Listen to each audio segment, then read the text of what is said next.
بسم اللہ الرحمن الرحیم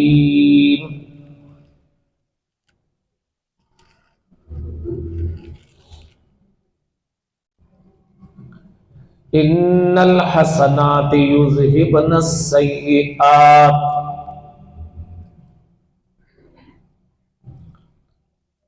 وقال تعالی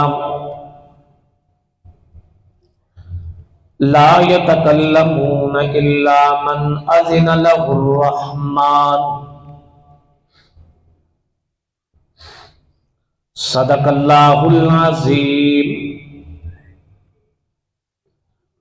اللہم صل علی محمد وعلی آل محمد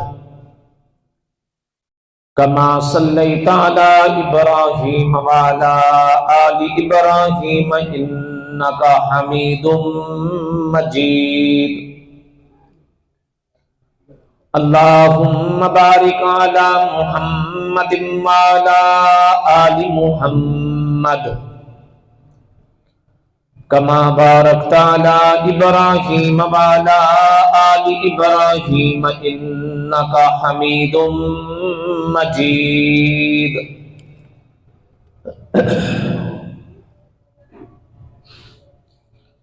معزز سامعین،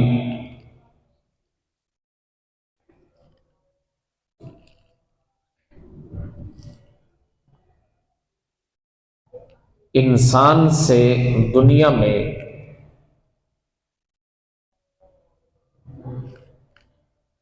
جو خطائیں ہو جاتی ہے، جو گناہ ہو جاتے ہیں، اور یقیناً ہو جاتے ہیں، یہ کوئی فرض کرنا نہیں کہ فرض کریں کہ ہو جاتے ہیں، بلکہ یقیناً ہو جاتے ہیں۔ جن سے نہیں ہوتے وہ دو طبقے ہیں، جن سے نہیں ہوتے، ہو نہیں سکتے۔ ایک طبقہ انبیاء علیہم الصلاۃ والتسلیمات، ان میں گناہ نہیں ہے، وہ اللہ پاک کی پوری رہنمائی کے مطابق زندگی گزارتے ہیں، اور دوسرا طبقہ ملائکہ ہے، فرشتے۔ فرشتوں کے بارے میں بھی قرآن کریم نے فرمایا لا یعصون اللہ ما امرہم ویفعلون ما یؤمرون،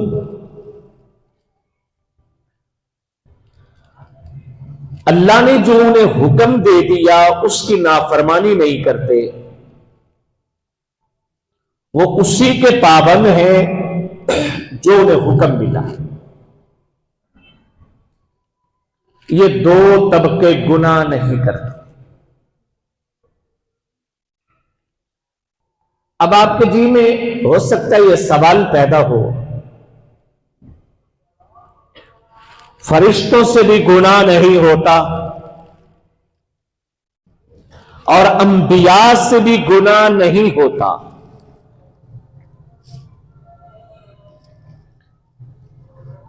تو ان میں فرق کیا ہے؟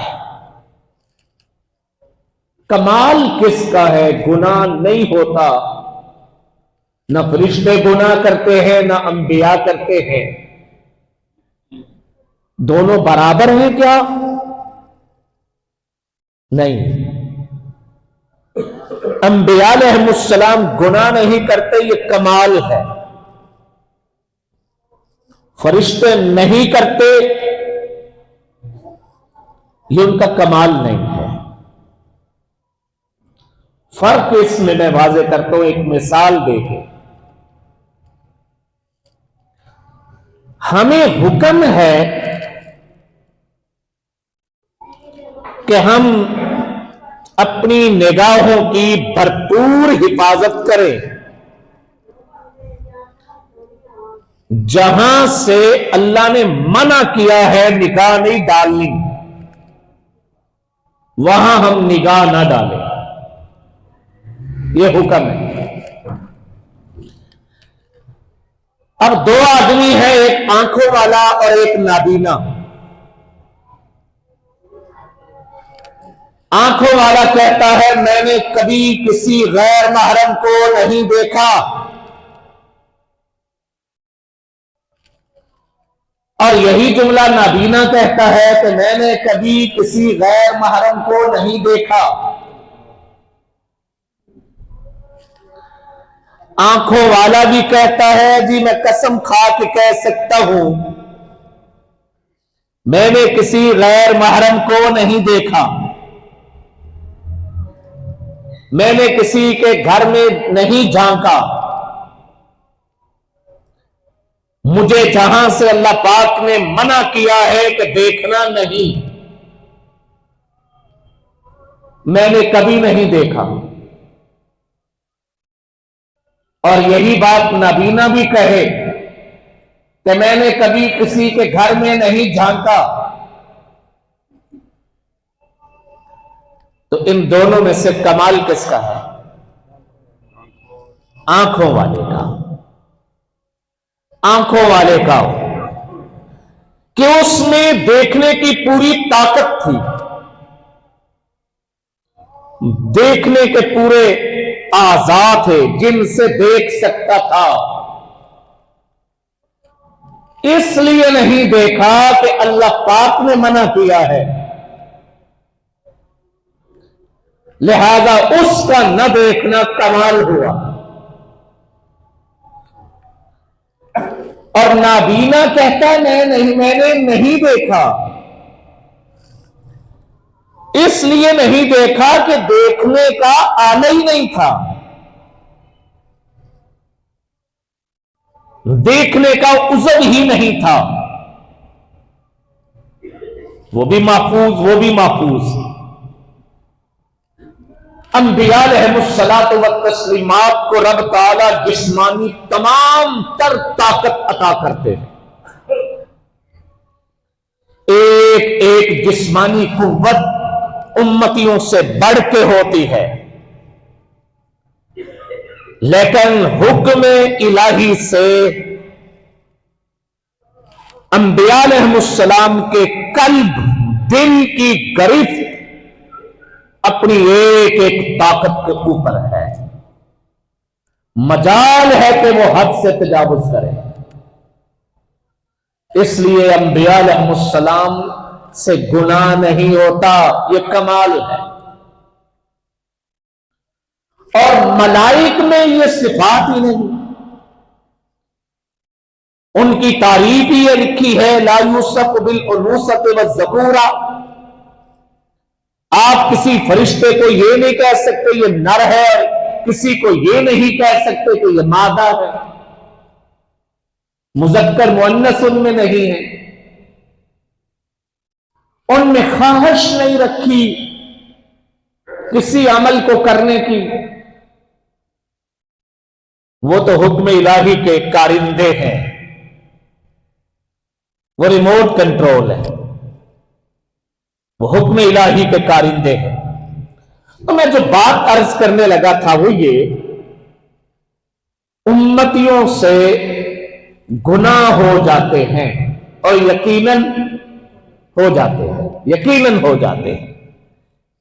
کن سے نہیں ہوتے؟ دو طبقوں سے، ایک انبیاء سے اور دوسرے ملائک سے، اور ہمارا شمار ان دونوں میں سے کسی میں نہیں ہے، ہمارا شمار ان دونوں طبقوں میں سے کسی میں نہیں، نہ ہم طبقہ انبیاء میں اور نہ ہم طبقہ ملائک فرشتوں میں، ہم تو عام انسان ہیں۔ جب ہو جاتے ہیں تو پھر انسان کے چھٹکارے کی صورت کیا ہے؟ اس کے گناہ ختم کیسے ہو، یہ جنت میں کیسے جائے گا؟ گناہ گندگی ہے، ہمیں حکم یہ ہے بدن کو صاف رکھے، لیکن چلتے پھرتے جوتوں کو گندگی لگ جاتی ہے۔ یہ بھی ممکن ہے چلتے پھرتے کپڑوں کو بھی کوئی گندگی کے چھینٹے لگ جائیں، ممکن ہے، لیکن مسجد میں آنے کے لیے حکم یہ ہے کہ یہ ختم کر کے آنا ہے۔ ناپاک بدن کے ساتھ مسجد میں نہیں آ سکتے، ناپاک لباس کے ساتھ مسجد میں نہیں آ سکتے، ناپاک جوتوں کے ساتھ مسجد میں نہیں آ سکتے۔ اب مسجد میں آنے کے لیے ضروری، ہم مسجد میں بیٹھے ہیں، اس کا مطلب یہ ہے کہ ہمارا جسم بھی پاک ہے، ہمارا لباس بھی پاک ہے۔ اگر جسم ناپاک تھا تو ہم باہر پاک کر کے آئے ہیں، اگر لباس ناپاک تھا تو باہر پاک کر کے آئے ہیں۔ یہ حقیقت تو ہمیں سمجھ آ جاتی ہے اور آ گئی ہے کہ مسجد میں آنے کے لیے پاکیزگی ضروری ہے، اور یہ پاکیزگی جیسے حاصل ہوتی ہے ہم وہ طریقہ اپنا کے پاک ہو کے مسجد میں آ جاتے ہیں، ایسے ہی جنت میں داخل ہونے کے لیے گناہوں سے پاک ہونا بھی ضروری ہے، لیکن ہو جاتے ہیں، ان سے پاکیزگی کیسے؟ ان سے پاک صاف ہو کے جنت میں جائیں تو کیسے جائیں؟ گناہ ایک جرم ہے، اس کی تلافی ہو تو کیسے ہو؟ قرآن و سنت پہ جب ہم غور کرتے ہیں تو 3-4 چیزیں ایسی ہیں جن کے ذریعہ ہمارے گناہوں کا جرم ختم ہوتا ہے اور ہم جنت میں داخل ہونے کے لائق ہو جاتے ہیں، قابل ہو جاتے ہیں۔ وہ 3-4 اعمال کا تذکرہ کرنا ہے تاکہ ہم اپنے روح کو اور جسم کو پاک کر کے گناہوں سے جنت میں داخلے کے لائق ہو جائیں۔ ان میں سے ایک عمل ہے توبہ۔ گناہ ہو جائے توبہ کر لی جائے۔ توبہ کے بارے میں قرآن کریم نے بڑی تفصیل دی ہے، توبہ پہ لوگوں کو ابھارا ہے، توبہ کا راستہ دیا ہے، توبہ کو تیار کیا ہے، توبہ کرنے کے اوپر لوگوں کو ترغیب دی ہے۔ اللہ پاک ایک مقام پہ نہیں، بہت سارے مقامات پہ بار بار کا توبہ کی طرف آ جاؤ، اور ساتھ وعدہ بھی دیا ہے تم توبہ کی طرف آؤ میں معاف بھی کروں گا۔ دنیا والوں کی طرح نہیں، کسی کی نافرمانی ہو جائے تو وہ صلح پہ راضی نہیں ہوتا، ہو جائے تو شرائط بڑی کڑی ہوتی ہے۔ تو توبہ کے لیے رب تعالی نے نہ تو کڑی شرائط رکھی ہے، نہ کوئی جگہ متعین کی ہے فلان جگہ آ کے توبہ کرو گے تو قبول ہوگی، فلان جگہ پہ کھڑے ہو کے کرو گے تو نہیں قبول ہوگی۔ توبہ کے لیے رب تعالی نے کوئی جگہ فکس نہیں کی، خاص نہیں کی۔ اگر اللہ پاک یہ کہتے کہ بندو میں تمہاری توبہ قبول کر لوں گا، لیکن کعبہ کی چوکھٹ پہ آؤ، سر جھکاؤ، غلاف کعبہ پکڑو، وہاں آ کے معافی مانگو، قبول ہوگی؟ اللہ پاک ایسی شرط لگانا چاہتے تو لگا سکتے تھے، لیکن لگائی نہیں۔ کتنا کرم فرمایا، لگائی نہیں۔ ان گناہگار بندوں کا کیا بنتا جن کی جیب میں لاہور جانے کا کرایہ نہیں؟ وہ حرم پہنچے تو کیسے پہنچے؟ اللہ پاک یہ پابندی لگا دیتے کہ تم میرے حبیب کے در پہ آ جاؤ، روضہ رسول صلی اللہ علیہ وآلہ وسلم کے سامنے آ کے معافی مانگو تو تب جا کے قبول ہے، ورنہ نہیں۔ ایسی شرط بھی نہیں لگائی۔ حتیٰ کہ اللہ پاک یہ شرط لگا دیتے اپنے ملک کی جو بڑی جامع مسجد ہے وہاں چلے جاؤ، پھر بھی مشکل ہو جاتا۔ رب کریم نے یہ معاملہ بڑا ہی کھلا چھوڑا ہے، بڑی وسعت سے چھوڑا ہے۔ اللہ پاک نے اس معاملے کو اتنا لوگوں کی سہولت پہ چھوڑ دیا کہ توبہ تو قلب کی ندامت، احساس، اور اس احساس کو اعتراف میں لانے کا نام ہے کہ مولا جو کیا وہ غلط تھا، اب نہیں کروں گا، جو کیا وہ معاف کر دے۔ یہ احساس بندے کو مسجد میں بیٹھ کے پیدا نہ ہو تو توبہ نہیں۔ یہ احساس بندے کو حرم کعبہ کے سامنے غلاف کعبہ پکڑ کے بھی پیدا نہ ہو تو توبہ نہیں۔ یہ احساس بندے کو روضہ رسول صلی اللہ علیہ وآلہ وسلم کے سامنے کھڑے ہو کے پیدا نہ ہو تو تب بھی توبہ نہیں۔ اسی لیے ہم اپنی زندگیوں میں تبدیلیاں بھی نہیں دیکھتے کہ وہ احساس بھی پیدا ہوتا۔ روضہ رسول پہ بھی چلے جاتے ہیں، حرم میں بھی چلے جاتے ہیں، وہ احساس نہیں ہوتا۔ اور یہی احساس اگر کسی شخص کو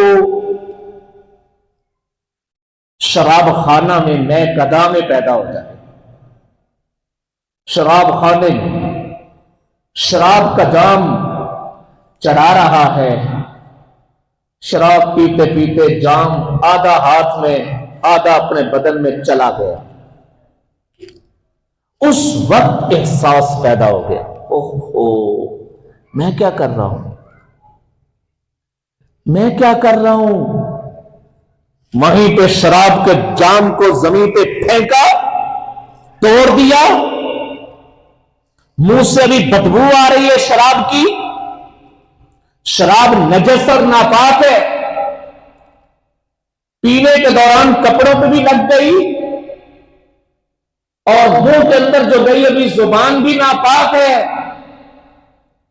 لیکن ہے اسی پل شراب خانے میں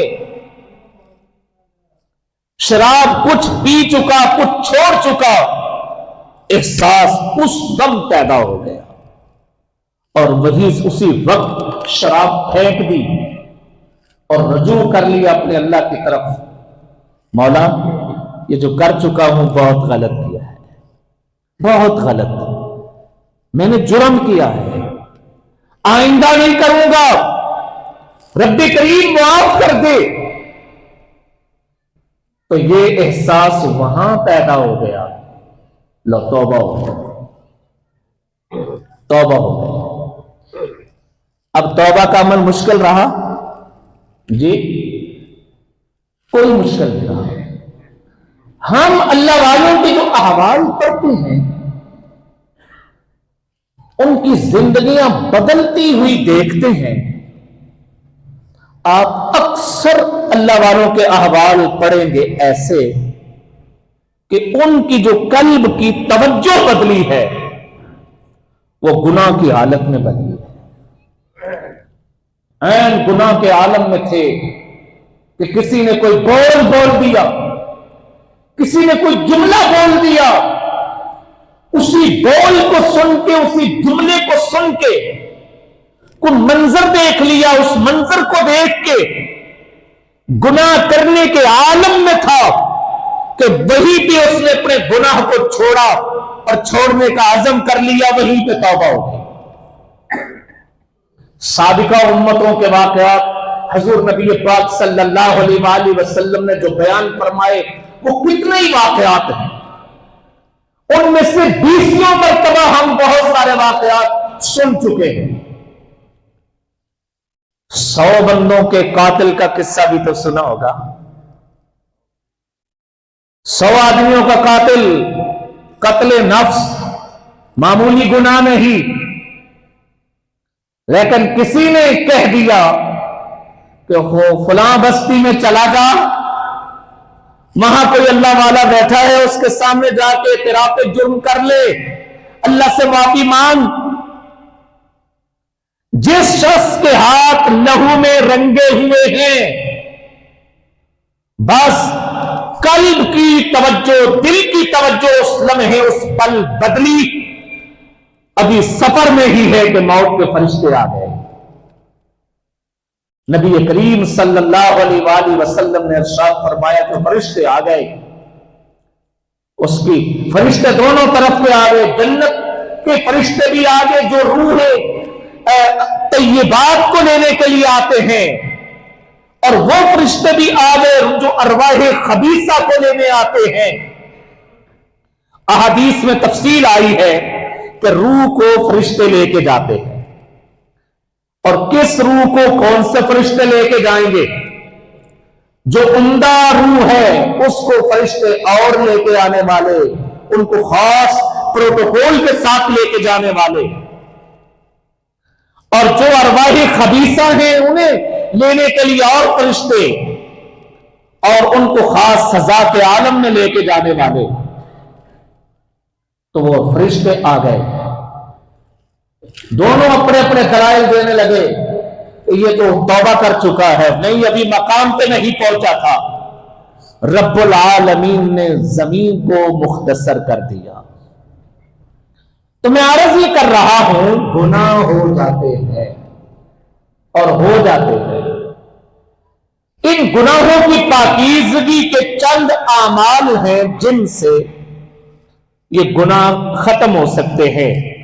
ان میں سے ایک عمل ہے توبہ، بڑا آسان عمل ہے۔ آپ نے وہ واقعہ بھی سنا ہوگا، اسی منبر سے سنا ہوگا، اسی محراب سے سنا ہوگا، میری زبان سے ہی سنا ہوگا، جو حضور نبی پاک صلی اللہ علیہ وآلہ وسلم نے حدیث الغار بیان کی۔ 3 بندوں کا قصہ جو غار میں چھپے ہوئے تھے، ان میں سے ایک نے کیا کہا تھا؟ مولا میں تو گناہ پر پختہ عزم کر چکا تھا، خاتون اپنے آپ کو میرے سپرد کر چکی تھی، مکمل طور پہ گناہ پہ قادر ہو چکا تھا، عین اس پل جہاں کوئی دیکھنے والی آنکھ بھی نہیں، روکنے والا ہاتھ بھی نہیں، خود خاتون بھی انکاری نہیں، حتیٰ کہ روایات میں جو آتا ہے لباس تک اتار دیا۔ ایک بول سنا، اتق اللہ، اللہ سے ڈر جا، بس اتنا بول سنا، اسی پل احساس پیدا ہو گیا، اسی لمحے اس مقام پہ ہو گیا جہاں گناہ کر رہا تھا، تو وہیں پہ اس کی بخشش کے فیصلے بھی ہو گئے۔ تو توبہ کے لیے کہیں دور دراز جانے کی ضرورت نہیں۔ شراب خانے میں بیٹھا ہے تو وہیں پہ توبہ ہو سکتی ہے، کسی مقتل میں بیٹھا ہے، قتل گاہ میں بیٹھا ہے، وہی احساس پیدا ہوا، وہی توبہ ہو سکتی ہے۔ چوروں سے جو لوگ کتب بنے ہیں، چوروں سے کتب بننے والے، یہ کہاں بنے ہیں؟ چوری کرتے ہوئے، ڈاکے ڈالتے ہوئے۔ حضرت شیخ عبد القادر جیلانی رحمہ اللہ تعالیٰ کا قصہ آپ نے سنا، بچپنے میں ایک قافلے کے ہمراہ سفر پہ جا رہے ہیں، قافلے کو ڈاکوؤں نے یرغمال بنا لیا اور مال لوٹنا شروع کر دیا. مال جس کے پاس ہے وہ نکال کے دے رہے ہیں. حضرت شیخ عبد القادر جیلانی رحمہ اللہ تعالی لڑکے تھے, بچے تھے. ماں نے چلتے وقت کچھ رقم کپڑوں میں سلائی کر کے دے دی کہ بچہ ہے گر نہ جائے, اور ڈاکوؤں کی نگاہ وہاں تک نہ پہنچی. ڈاکوؤں نے کہا جو کچھ ہے نکال دو. اب انہوں نے وہ سلائی شدہ کپڑا اس کو کھولا اور رقم نکال کے ڈاکوؤں کے سامنے رکھی تو ڈاکو حیران رہ گئے کہ اگر تو نہ نکالتا, چھپائی رکھتا, بچائی رکھتا تو ہمیں تو اس تک رسائی کی کوئی صورت نہیں تھی, ہم نہیں جان سکتے تھے. لیکن اے بچے اور لڑکے, تو نے یہ چھپا ہوا مال یہ بھی ہمارے سامنے پیش کر دیا, ایسا کیوں؟ ڈاکو ڈاکہ ڈال رہے ہیں. تو حضرت شیخ عبد القادر جیلانی رحمت اللہ علیہ نے فرمایا میری اماں نے کہا تھا بیٹا زندگی میں جھوٹ نہیں بولنا. جب تم نے یہ کہا کہ جو کچھ ہے دے دے, میں یہ کہتا کہ میرے پاس کچھ نہیں, تو یہ جھوٹ ہو جاتا.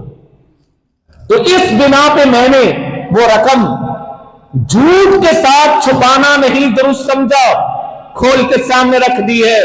بس یہی بول تھے, یہی لمحہ تھا ان ڈاکوؤں کی قسمت بدلنے کا. این اس موقع پہ جب وہ ڈاکہ ڈال رہے ہیں, گناہ کے مقام پہ کھڑے ہیں, توجہ پیدا ہوئی, دل کے اندر احساس پیدا ہو گیا, تو فوراً توبہ کی طرف آ گئے. تو میں عرض کر رہا ہوں یہ جو طریق ہے رب العالمین نے گناہ کا بڑا آسان رکھا ہے. نہ اس کے لیے کوئی پیسہ, نہ اس کے لیے جگہ, نہ اس کے لیے مخصوص ماحول, یہ ایک احساس کا نام. دوسری چیز جس سے کیے ہوئے گناہ ختم ہو جاتے ہیں. قرآن کریم نے ارشاد فرمایا ان الحسنات یذہبن السیئات. بندہ جو گناہ کرتا ہے, اگر گناہ کے بعد بہت بڑی نیکی کر لے, نیکی بہت بڑی ہو, گناہ تو پھر گناہ رہے گا لیکن وہ ٹکے گا نہیں, اس نیکی کے سامنے رکے گا نہیں. حضرت حکیم الامت قاری محمد طیب قاسمی رحمہ اللہ تعالی دارالعلوم دیوبند کے 50 سال مہتمم رہے. وہ اس کی ایک مثال دیتے ہیں. مثال تو حضرت نے اور رنگ میں دی لوگوں کو سمجھانے کے لیے کہ لوگوں ان اللہ والوں کے گناہوں کو دیکھتے رہتے بھی, یہ گناہ کرتے ہیں, یہ کرتے ہیں, یہ کرتے ہیں. گناہ تو تمہیں ان کے نگاہوں میں کھٹکتے ہیں, ان کی کبھی نیکی بھی دیکھی, ان کی نیکیاں بھی کبھی دیکھی. پھر حضرت نے مثال دے کے فرمایا یہ سمندروں میں کون سی گندگی ہے جو سمندروں میں نہیں گرتی, کون سا کوڑا ہے جو سمندر میں نہیں گرتا. سمندروں میں گرتے ہیں لیکن سمندروں کا پانی پاک رہتا ہے کہ ناپاک؟ جی پاک رہتا ہے.